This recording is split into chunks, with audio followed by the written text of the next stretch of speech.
Panuntunan ng tamang asal. Code of Ethics. Ang mga sumusunod ay ang mga panuntunan ng tamang asal na dapat sundan at sundin ng mga propesyonal sa seguridad.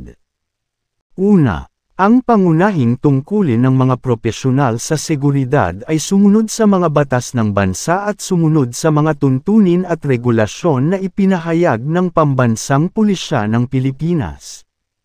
Pangalawa, dapat silang maging tapat sa pag-iisip at gawa kapwa sa kanilang personal at opisyal na pagkilos, na sumusunod sa mga regulasyong itinakda ng kanilang ahensya at sa mga itinatag ng kumpanyang itinalaga sa kanila na protektahan.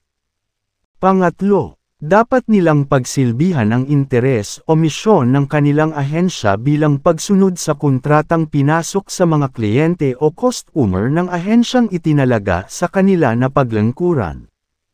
Pang-apat, hindi nila dapat ibunyag ang anumang confidential na impormasyong ipinagkatiwala sa kanila bilang isang propesyonal sa seguridad at iba pang mga bagay na ipinataw sa kanila ng batas. Pang-lima, dapat silang kumilos sa lahat ng oras ng may kagandahang asal at hindi pahihintulutan ang mga personal na damdamin, pagkiling, at relasyong pangkapatiran na makaimpluwensya sa kanilang mga aksyon habang ginagampanan ang kanilang mga opisyal na tungkulin.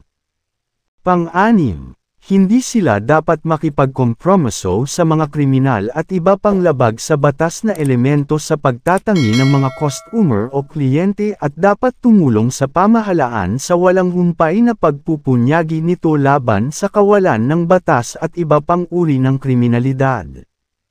Pang-pito, gagampanan nila ang kanilang mga itinalagang tungkulin ayon sa hinihingi ng batas sa abot ng kanilang makakaya at dapat pangalagaan ang buhay at ari-arian ng establishmento kung saan sila itinalaga.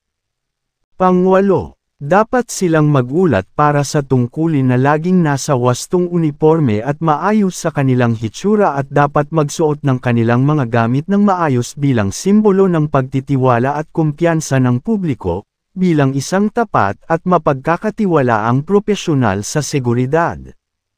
Pang-siyam, panatilihin nila ang kanilang katapatan sa gobyerno, sa publiko, sa ahensya kung saan sila nagtatrabaho, at sa establishmento na itinalaga sa kanila na maglingkod ng may lubos na dedikasyon sa propesyon.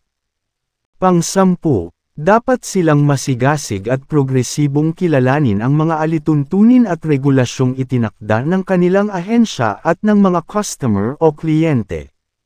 Pang-11, dapat silang maging magalang at may respeto sa lahat ng oras sa pagganap ng kanilang mga tungkulin at responsibilidad. Pang-12, sila ay dapat matuto sa pamamagitan ng puso at mahigpit na sundin ang lahat ng mga batas at regulasyon na namamahala sa pagsasagawa ng kanilang propesyon.